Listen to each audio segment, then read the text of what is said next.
बिस्मिल्लाहिर्रहमानिर्रहीम। अस्सलाम वालेकुम डियर स्टूडेंट्स। आज के लेक्चर में हमने जो सेकेंड ईयर फ़िज़िक्स का सेकेंड चैप्टर है, बल्कि 12th चैप्टर है, करंट इलेक्ट्रिसिटी, उसके MCQs को डिस्कस करना है।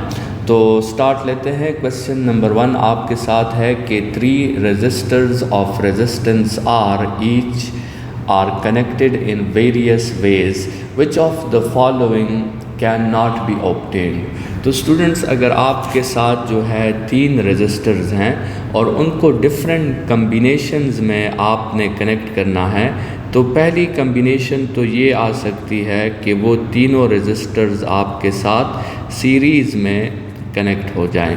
तो अगर सीरीज़ में आपके साथ तीनों रजिस्टर्स कनेक्ट हो जाते हैं तो इनका जो इक्विवेलेंट आएगा वो 3R आएगा। तो स्टूडेंट्स 3R तो पॉसिबल है, मतलब ऑप्शन अल्फ़ा निकल गया। अच्छा, दूसरी कम्बिनेशन स्टूडेंट्स ये है कि इन तीनों रजिस्टर्स को हम पैरेलल में लगा दें। तो अगर इन तीनों रजिस्टर्स को पैरेलल में लगा दें तो फिर इनका रिज़ल्टेंट जो है वो R/3 आ जाता है। अब R/3 ऑप्शन भी पॉसिबल है, तो ये ऑप्शन भी निकल गया। स्टूडेंट्स, तीसरी कम्बिनेशन ऐसी है कि आप एक रजिस्टर को सीरीज़ में लगाएं और बाकी 2 रजिस्टर्स को आप पैरेलल में लगा दें।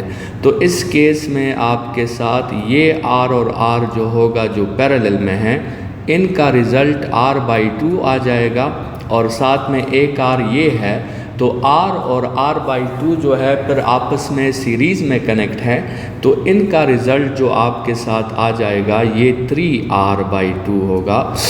तो स्टूडेंट्स 3R/2 तो खैर ऑप्शंस में भी मौजूद नहीं है। अब आखिरी कम्बिनेशन की तरफ जाते हैं।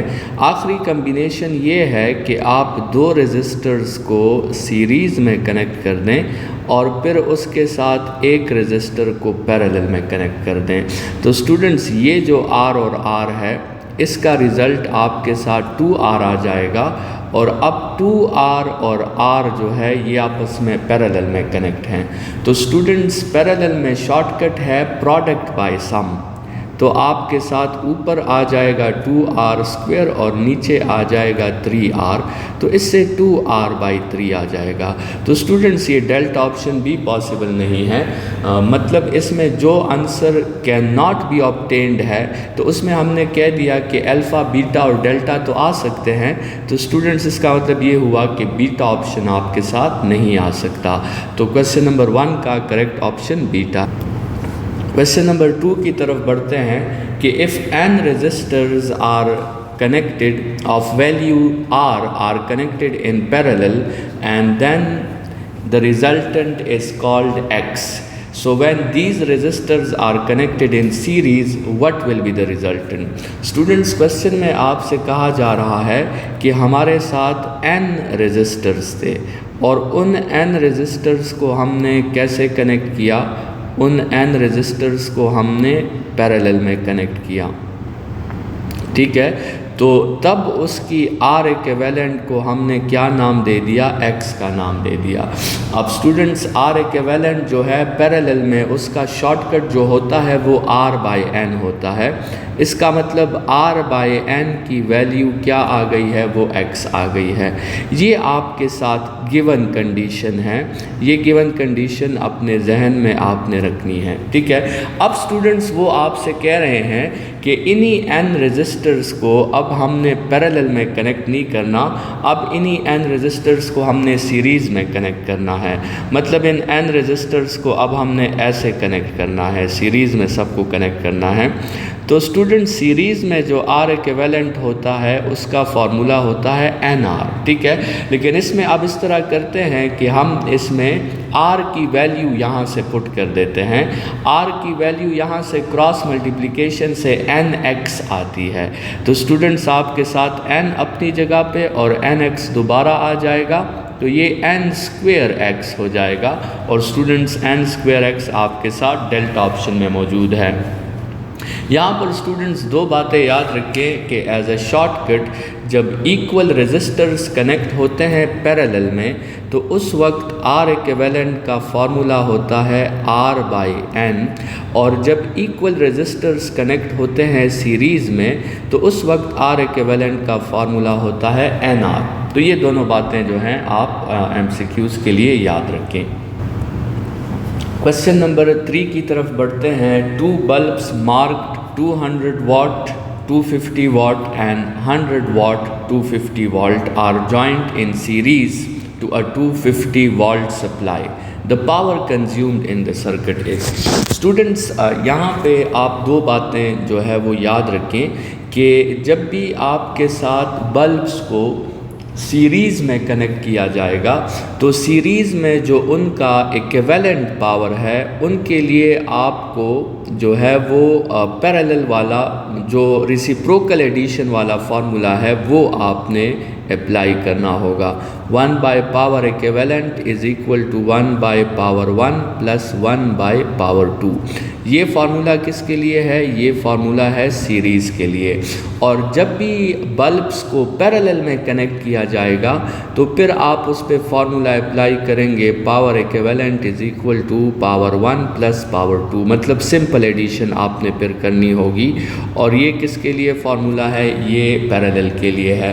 तो स्टूडेंट्स यहाँ पे क्वेश्चन सीरीज़ का था और आपको दोनों पावर्स गिवन है। एक का पावर P1 की वैल्यू 200 है और P2 की वैल्यू 100 है। वैसे जब दो इक्विपमेंट्स कनेक्ट होते हैं और हम उन पे रेसिप्रोकल का फार्मूला अप्लाई करते हैं तो उसके लिए शॉर्टकट है प्रोडक्ट बाय सम, ठीक है। तो ऊपर आपने क्या करना है? ऊपर आपने 200 को मल्टीप्लाई करना है 100 के साथ और नीचे आपने इनकी एडिशन करनी है जो कि 300 हो जाएगा। तो स्टूडेंट्स 2 ज़ीरोस तो कैंसिल हो जाएंगे और आपका जो रिज़ल्ट आएगा वो 200/3 आएगा। 200/3 से आपके साथ देखिए स्टूडेंट्स, अगर ये 200/2 होता तो फिर इसका आंसर 100 आता। तो अब तो न्यूमरेटर में 2 नहीं है 3 है, तो मतलब इसका ये होगा कि इसका रिज़ल्ट अब 100 से कम आएगा। तो हमारा रिज़ल्ट इसका आएगा 67 वोल्ट, ठीक है। अच्छा, नेक्स्ट क्वेश्चन की तरफ बढ़ते हैं। Resistance of a wire is R. The wire is stretched to double of its length. What is the new resistance? Students, ये हमने डिस्कस किए थे कि जब आपसे स्ट्रेचिंग के क्वेश्चन में कहा जाए कि the new length is 2 times the old length, तो इस वक्त जो शॉर्टकट फार्मूला है R डैश का वो n² R है और यहाँ पे n की वैल्यू आपके साथ 2 है। तो ये हो जाएगा R dash is equal to 2² into R, मतलब ये आपके साथ वैल्यू हो जाएगी 4R। लेकिन कैपिटल R को तो उन्होंने क्वेश्चन में स्मॉल r कहा है, तो मतलब करेक्ट ऑप्शन आपके साथ बीटा हो जाएगा। नेक्स्ट क्वेश्चन है स्टूडेंट्स के 10⁶ electrons are moving in a wire per second, the current is. Students, वैसे तो करंट का फार्मूला Q/T है, लेकिन यहाँ पे चार्ज की जगह उन्होंने आपको नंबर ऑफ़ इलेक्ट्रॉन्स प्रोवाइड की है। तो आप इस फार्मूला के साथ क्वांटाइजेशन को लिंक कर लें और NE/T लिख लें। तो अब इसको आगे सॉल्व करते हैं। n की वैल्यू 10⁻6 है और e की वैल्यू 1.6 इंटू 10⁻⁻19 हो गई और डिवाइडेड बाय टाइम की वैल्यू 1 सेकेंड है। तो स्टूडेंट्स अब इसे सॉल्व करते हैं। 1.6 तो अपनी जगह पे आ जाएगा और 10⁻⁻19 के साथ 6 ऐड करेंगे तो 10⁻⁻13 आ जाएगा एम्पेयर। तो करेक्ट ऑप्शन आपके साथ चार्ली हुआ। When a wire is stretched and its radius becomes R/2, students ये भी वही स्ट्रेचिंग का शॉर्टकट का क्वेश्चन है। आपसे यहाँ पे कहा गया है कि R डैश क्या हो गया है, वो R/2 हो गया है। स्टूडेंट्स, रेडियस के डोमेन पे हमने कहा था कि शॉर्टकट इक्वल होता है R dash is equal to n⁴R के। तो यहाँ पे आप n की जगह 2 पुट कर दें तो R डैश की वैल्यू हो जाएगी 2⁴ इंटू R। 2⁴ से स्टूडेंट्स आपके साथ 16 आता है, तो आपके साथ R डैश जो होगी वो 16R की इक्वल हो जाएगी। तो करेक्ट ऑप्शन आपके साथ यहाँ। अल्फ़ा है। ठीक है, तो क्वेश्चन नंबर 7 की तरफ बढ़ते हैं। How much voltage is required to make a 2 ampere current through a resistor of 8 ohm. Simple question है स्टूडेंट्स, ओहम्स लॉ का। V is equal to I R. I की वैल्यू 2 है और R की वैल्यू 8 है, तो 2 इंटू 8 से आपके साथ 16 वोल्ट आ जाएगा। लेकिन स्टूडेंट्स इन्होंने आपके साथ वोल्ट का यूनिट नहीं लिखा, तो आप करंट का यूनिट एम्पेयर है और रेजिस्टेंस का यूनिट ओहम है, जो कि वोल्ट की इक्वल है। लेकिन यहाँ MCQ में वोल्ट की जगह एम्पेयर इंटू ओहम अब आपने देखना है, तो वो ऑप्शन चार्ली में मौजूद है। नेक्स्ट क्वेश्चन है, a wire of uniform cross section A, length L and resistance R is cut into 2 equal parts. The resistivity of each part will be. Students आपको पता है कि रेजिस्टिविटी जो आपके साथ है ये मटेरियल डिपेंडेंट है और मटेरियल के साथ ये टेम्परेचर डिपेंडेंट है। बाकी ना तो ये मटेरियल के लेंथ पे डिपेंड करता है और ना मटेरियल के एरिया पे डिपेंड करता है। तो आपके साथ वही लेंथ है, चाहे आप उसके 10 हिस्से कर दें, 2 हिस्से कर दें, रेजिस्टिविटी मटेरियल कांस्टेंट है, उस पर कोई फ़र्क आपके साथ नहीं पड़ेगा। तो करेक्ट ऑप्शन आपके साथ चार्ली आ जाएगा। क्वेश्चन नंबर 9 की तरफ बढ़ते हैं। The resistivity of 2 wires is rho 1 and rho 2 and they are connected in series. If their dimensions are same then the equivalent resistivity would be. Students question में कहा गया है कि 2 वायर्स हैं, 2 रेजिस्टर्स हैं और उन 2 रेजिस्टर्स को सीरीज़ में क्या किया गया है, कनेक्ट किया गया है। अब एक की रेजिस्टिविटी रो 1 है, दूसरे की रेजिस्टिविटी रो 2 है और आपसे वो रो इक्विवेलेंट पूछ रहे हैं कि रो इक्विवेलेंट कितनी होगी। तो और स्टूडेंट्स कहा गया है कि उनकी बाकी तमाम डायमेंशंस जो हैं वो सेम हैं, मतलब लेंथ भी उनकी सेम है, रेजिस्टेंस भी उनकी सेम है, एरिया भी उनकी सेम है। सिर्फ आपने जो है इसकी किसकी जो है वो फाइंडिंग्स आपने करनी है इक्विवेलेंट रेजिस्टिविटी की। स्टूडेंट्स अगर ये रेजिस्टेंस होता तो रेजिस्टेंस में तो हमें पता है कि R इक्विवेलेंट जो होता है उसकी वैल्यू आपके साथ होती है R1 प्लस R2। ठीक है, लेकिन अब हमने ये देखना है कि रेजिस्टिविटी इक्विवेलेंट का क्या फार्मूला है, तो हम इसी से अपनी डिराइवेशन स्टार्ट कर लेते हैं। हमें पता है कि R का फार्मूला क्या है, रो L बाई A। तो R इक्विवेलेंट की जगह हम क्या लिख लेंगे, R इक्विवेलेंट की जगह हम लिख लेंगे rho equivalent L equivalent by A equivalent. और R1 की जगह क्या लिख लेंगे, R1 की जगह हम लिख लेंगे, R1 की जगह आ जाएगा रो 1 L1 बाई A1 और R2 की जगह क्या लिख लेंगे, रो 2 L2 बाई A2। ठीक है, अब ये तमाम वैल्यूज़ इस इक्वेशन में पुट कर देंगे। तो स्टूडेंट्स इसको ज़रा देखेंगे ये कैसे आता है। आपके साथ आ जाएगा R इक्विवेलेंट जो है ये हो जाएगा rho equivalent L equivalent divided by A equivalent is equal to rho 1 L1 by A plus rho 2 L2 by A। अच्छा स्टूडेंट्स ये इंडिविजुअली जो है, जो वायर 1 है वो ये है और जो वायर 2 है वो ये है, और जब हमने दोनों को सीरीज़ में कनेक्ट किया तो उनका रिज़ल्ट ऐसे आ गया। तो स्टूडेंट्स इसमें एक बात पे आप गौर करें कि L1 की वैल्यू L है, L2 की वैल्यू भी L है, लेकिन L इक्विवेलेंट की वैल्यू क्या हो गई है, वो 2L हो गई है। सिमिलरली A1 का एरिया A है, A2 का एरिया भी A है और A इक्विवेलेंट भी A की इक्वल है। तो ये ज़रा वैल्यूज़ अब हम इसमें पुट करते हैं।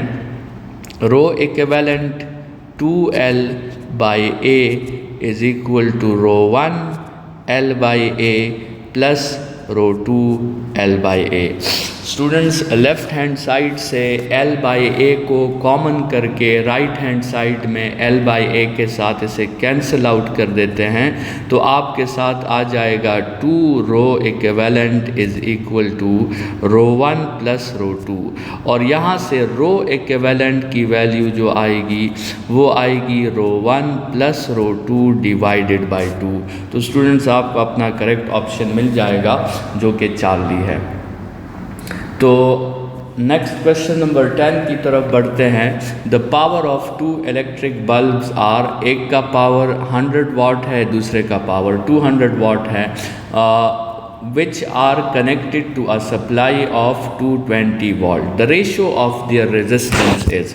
स्टूडेंट्स आपको पता है कि रेजिस्टेंस जो होती है ये हमेशा इन्वर्सली प्रोपोर्शनल होती है रेटेड पावर को। तो इसका फार्मूला कैसे बनेगा? इसका फार्मूला बनेगा R1 by R2 is equal to P2 by P1। Reciprocal ratio आपको लेनी होगी क्योंकि इन्वर्स प्रोपोर्शनैलिटी है। तो स्टूडेंट्स आपने जो पावर्स हैं उनका रिसिप्रोकल रेशो लेना है, मतलब 200 को पहले लिखना है और 100 को बाद में लिखना है। तो इससे आपका जो आंसर होगा वो 2:1 हो जाएगा। तो करेक्ट ऑप्शन आपके साथ यहाँ पे बीटा है। नेक्स्ट क्वेश्चन जो है, thermocouple is an arrangement of 2 different metals.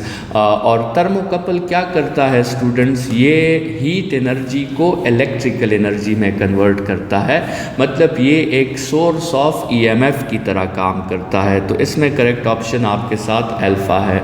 In order to achieve high accuracy the slide wire of the potentiometer should be. तो स्टूडेंट्स पोटेंशियोमीटर में जो आपके साथ वायर होती है, अगर वो वायर आपके साथ लॉन्ग हो तो उससे पोटेंशियोमीटर की एक्यूरेसी इम्प्रूव होती है। तो जब आपके साथ वायर लॉन्ग होगी तो उसकी रेजिस्टेंस पर यूनिट लेंथ जो होगी आपके साथ, उसकी वैल्यू आपके साथ कम आएगी। तो ऐसे वायर की फिर हम कहते हैं कि इसकी जो एक्यूरेसी है वो हाई होगी, उससे जो आंसर आएगा वो एक्यूरेट आएगा। अगर हम एक ऐसा पोटेंशियोमीटर यूज़ करते हैं जिसका जो वायर है वो आपके साथ लॉन्ग इनफ हो, तो करेक्ट ऑप्शन इसमें आपके साथ अल्फा बनता है। When a potentiometer is used for the measurement of voltage of an unknown source, the power in the circuit of the unknown source under null condition is. तो students null condition में आपके साथ जो है current क्या हो जाती है? नल कंडीशन में करंट ज़ीरो हो जाती है, और जब करंट ज़ीरो होगा तो पावर का फार्मूला है the product of voltage and current, तो वो भी ज़ीरो हो जाएगी। तो नल कंडीशन में वो सर्किट आपके साथ कोई पावर कंज्यूम नहीं करेगा और ना ही जो है फिर सोर्स को उस सर्किट के लिए पावर बनाने की ज़रूरत होगी। ठीक है, तो अच्छा question number 14, if the Wheatstone bridge is balanced. Wheatstone bridge is balanced का मतलब ये है कि आपने नल कंडीशन प्रोड्यूस कर दी है और नल कंडीशन में करंट की वैल्यू आपके साथ ज़ीरो होती है। तो स्टूडेंट्स ये आपके साथ इस चैप्टर के MCQs थे, और नेक्स्ट जो है हम इस चैप्टर के नेक्स्ट लेक्चर में फिर हम इसके प्रॉब्लम्स डिस्कस करेंगे। आज के लेक्चर के लिए इतना ही, अपना ख्याल रखिएगा। खुदा हाफिज़ स्टूडेंट्स।